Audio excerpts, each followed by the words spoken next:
Written in My Own Heart's Blood is the 8th novel in the world-famous Outlander series. In June of 1778, the world turns upside down.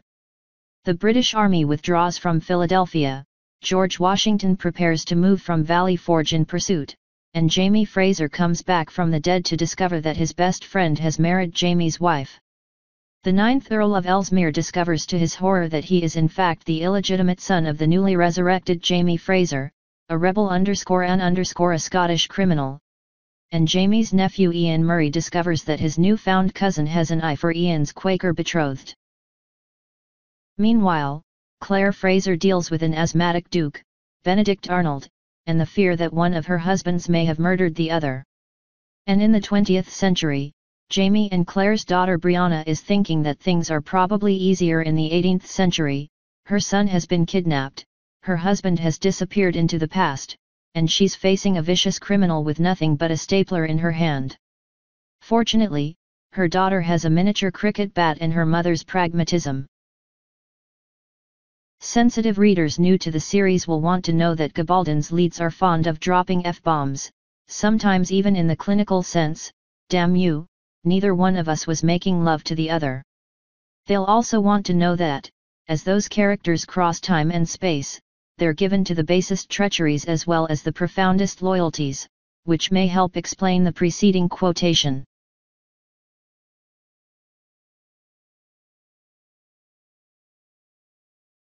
The action now takes place across the water in revolutionary America, where Jamie Fraser, one-time Jacobite rebel, now commands 10 companies of Continental militia, when, he worriedly notes, he'd never led a band of more than 50.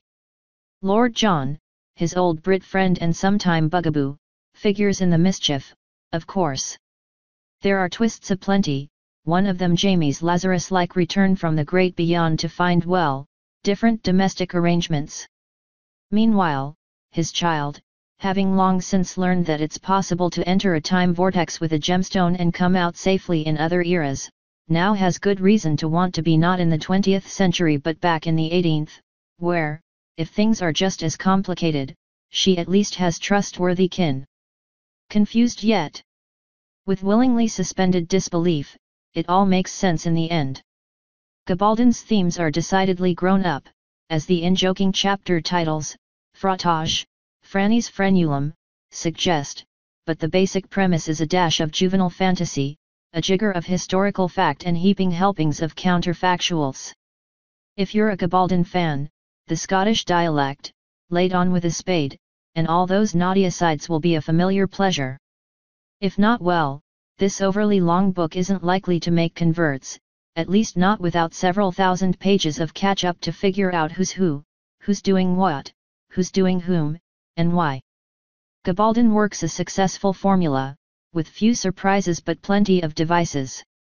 And yes, there's room for a sequel or 10.